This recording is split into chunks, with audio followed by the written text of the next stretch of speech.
ஓம் சாந்தி. அவ்யக்த சமிக்ஞை 4 मार्च 2024। समस्याओं का काम है आना, निश्चय बुद्धि आत्मा का काम है समाधान स्वरूप से समस्या को परिवर्तन करना। பாபா சொல்றாரு, பிரச்சனைகளின் வேலை வருவதாகும் மற்றும் நிச்சய புத்தி உள்ள ஆத்மாவினுடைய வேலை என்னவென்றால் சமாதான ஸ்வரூபத்தின் மூலமாக அந்த பிரச்சனையை மாற்றி விடுவது. பிரச்சனையோட வேலை அது நம்மை தேடி வந்துகிட்டு தான் இருக்கும். அது சும்மா இருக்காது. ஏனென்றால் நமக்கே தெரியும், கலியுகத்தினுடைய கடைசியிலும் கடைசி காலகட்டத்தில் நாம் இப்போ வாழ்ந்துகிட்டு இருக்கோம். அதனால பிரச்சனைகள் அல்லது கவலைகள், குழப்பங்கள் இதனுடைய வேலை நம்மை தேடி வர்றது. ஆனால் நாம் என்ன பண்ணணும்னு பாபா சொல்றார், சமாதான ஸ்வரூப ரூபத்தை எடுத்துக்கிட்டு பிரச்சனையை மாற்றிடுறது நம்முடைய வேலை.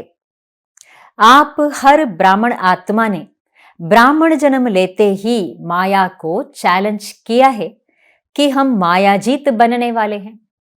இப்போ ஏன் இந்த மாதிரி நடக்குது, எதனால பிரச்சனைகள் நம்மை தேடி வருது அப்படின்னா, பாபா என்ன சொல்றார், நீங்கள் பிராமண ஆத்மாக்கள் பிராமண பிறவி எடுத்ததுமே மாயையை நோக்கி சவால் விட்டீர்கள் அல்லவா. நான் மாயாஜீத் ஆகப் போகின்றேன், நான் ஆத்மா மாயாஜீத், மாயையை வெல்பவன் அப்படின்னு மாயையை பார்த்து நீங்க தானே சவால் விட்டீங்க. அப்போ உங்களுடைய சவாலை முறியடிக்கிறதுக்காக, உங்களை தோற்க வைப்பதற்காக மாயையும் தன்னுடைய முயற்சியை கடைசி வரைக்கும் செய்யும்.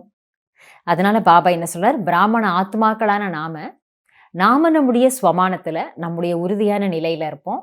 நான் மாயாஜீத் ஆத்மா. மாயை எந்த அளவுக்கு பெரிய ரூபத்துல, பயங்கரமான ரூபத்துல வந்தாலும் சரி, ஆனால் உண்மையில நான் யார், கல்ப கல்பமாக வெற்றி அடைகின்ற ஆத்மா, மாயையை வெற்றி அடைபவன். இந்த ஸ்வமானத்தில் இருப்போம். तो समस्या का स्वरूप माया का स्वरूप है, जब चैलेंज किया है तो माया सामना तो करेगी, लेकिन आप उसे निश्चय बुद्धि विजयी स्वरूप से नथिंग न्यू समझकर पार कर लो तो बेफिकर बादशाह रहेंगे. பாபா என்ன சொல்றார், பிரச்சனையின் ஸ்வரூபம் என்னவென்றால் அதுவே மாயையின் ஸ்வரூபம் ஆகும். பிரச்சனையுடைய ஸ்வரூபம் என்ன, அதுதான் மாயையினுடைய ரூபம், ஸ்வரூபம் சொல்றார். எப்பொழுது மாயையை நோக்கி நீங்கள் சவால் விட்டீர்களோ அப்பொழுது அந்த மாயை அல்லது பிரச்சனையும் உங்களை எதிர்கொள்வதற்காக வந்தே தீரும்.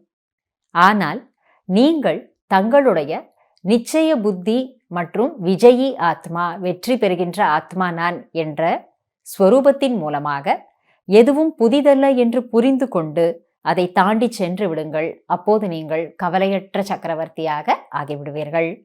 பாபா என்ன சொல்ற, பிரச்சனையினுடைய வேலை நம்மை தேடி வருது என்று இருந்தாலும் நாம் நிச்சய புத்தி விஜயந்தி, நிச்சய புத்தி உள்ள வெற்றி அடைகின்ற ஆத்மாக்கள் என்ற ஸ்வமானத்தில் இருந்துக்கிட்டு சமாதான ஸ்வரூபமாக ஆகி எப்படியும் மாயையை ஜெயிக்கின்ற ஆத்மா நான் அப்படின்ற உறுதியான ஒரு மனநிலையை உருவாக்கி கொண்டு எதுவுமே புதிதல்ல என்று, இதையும் நாம் தாண்டி சென்று காட்டுவோம், இதையும் நாம் வென்று காட்டுவோம் அப்படின்னு ஸ்வமானத்தில் இருந்து பாபாவின் துணையோடு, பாபாவின் கையை பிடித்து கொண்டு எந்த ஒரு சூழலிலும் வெற்றி பெற்றே தேருவோம்.